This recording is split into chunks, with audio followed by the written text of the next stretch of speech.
Hi guys, my heart is really heavy today, and I guess I'm just kind of trying to talk it out. It's another cloudy day today, but it's a little bit warmer than it has been.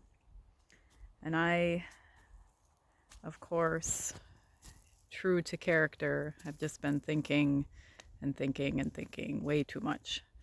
And my heart is just very heavy and it feels achy. And I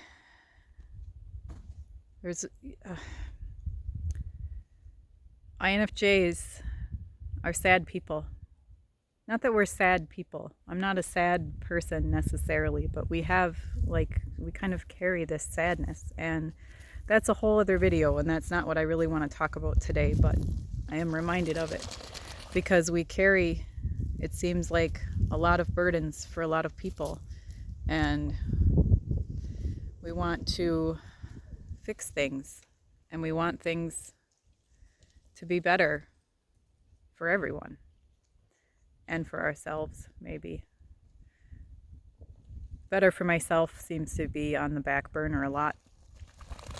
You can hear that splashing. It's a duck that is taking a bath in a mud puddle because our snow melted. Let's see if we can. There he is. That gives me some joy today, watching them so gleefully take a bath in a puddle of melted snow. They are very excited for spring because they couldn't freely take baths. But, with my concern with what's going on right now, number one is, my husband is still working. He works in a prison. He is an essential worker. And I'm concerned for him. My yard is such a mess right now. I haven't cleaned it up, and it's amazing what you find underneath the snow when everything melts. But, he's an essential worker. He's still working. He has comorbidities. He is in the risk group. I am concerned. I'm worried, a facility like a prison, if that virus gets in there, it spreads pretty rapidly.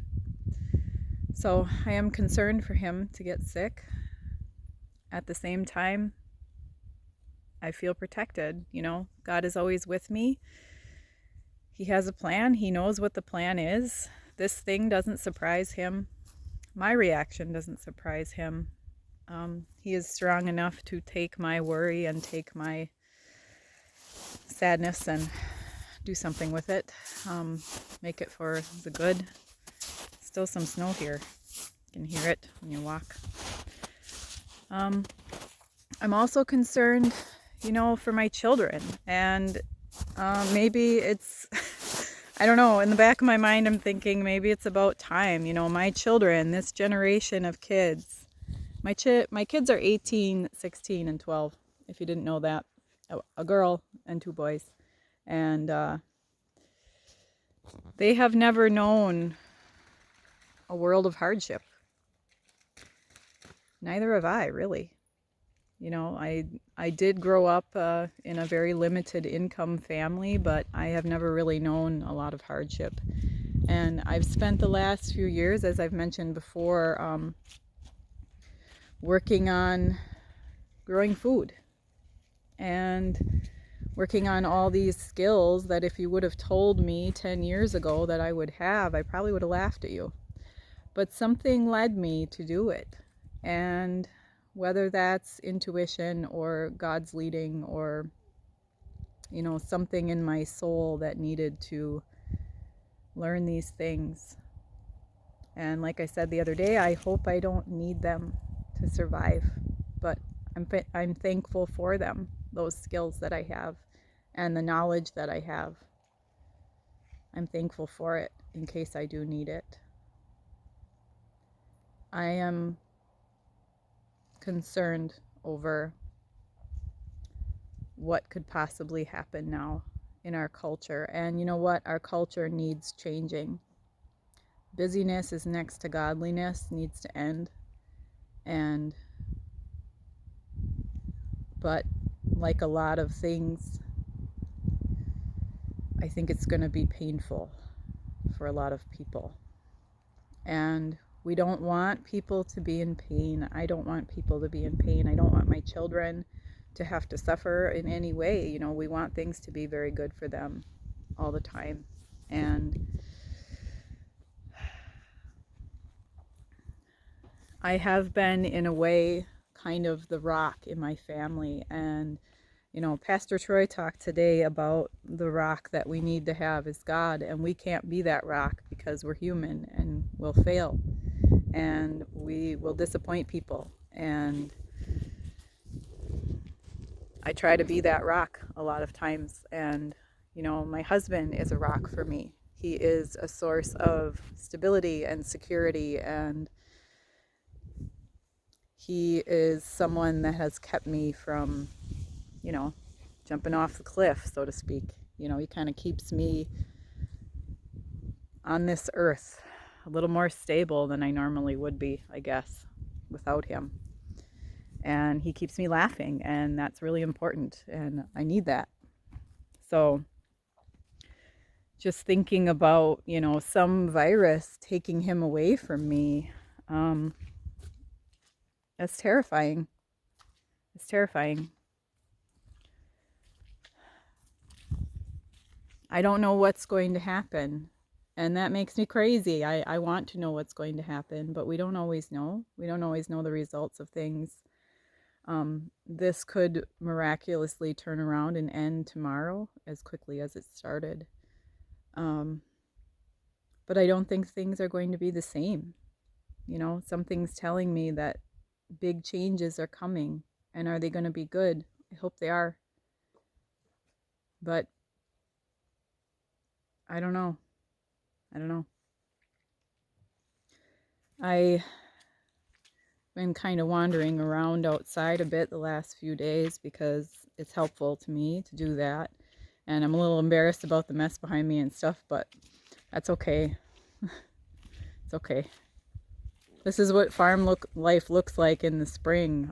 Mud and sometimes some trash and other things that you don't want people to look at, but not everything is pretty all the time.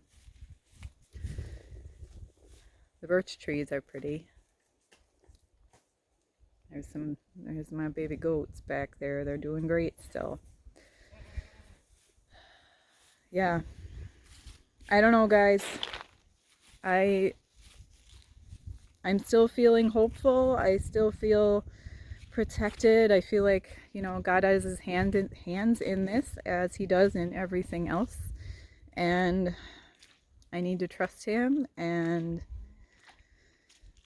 that everything is going to be okay, whatever that okay ends up being. And, you know, he has been good to me my whole life. He has, you know, rescued me and saved me and healed me from lots of different things. And he has brought me to this place and this time where I am right now. And I've heard somebody say, or maybe it's a Bible verse, but it's popping in my head right now, that, you know, we are born in the time that we were meant to be in. So we are put in a particular space of time for a certain reason. You know, like I always say, on purpose and for a purpose. And if our purpose right now is to be the voice of calm and the voice of reason, and to share the things that we have kept inside for so long,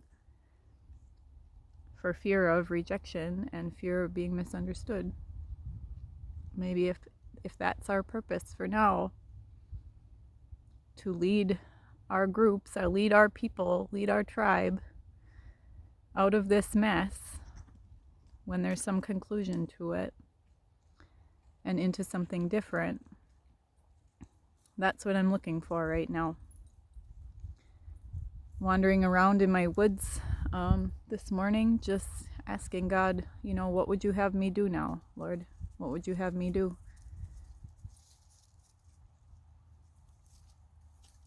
I am waiting for what I need to do.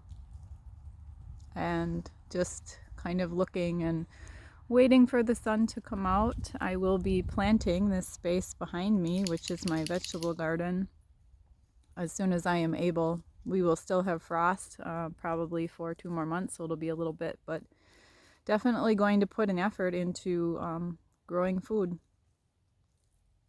And I want to encourage you guys to do the same thing. It's a great activity. If we end up needing it for survival, you'll be glad that you did. If we don't, fabulous. Share it with your neighbors, share it with your friends. But I will be planting a garden once again this year and preserving that food and putting even more effort into my edible landscape here. There's little Chico behind me. Be safe, guys. Do what you need to do. Press into God. That's all we can do right now. Just ask Him for hope and peace, and I am praying the same over myself and my family and you guys. Live and love out of the way you were created.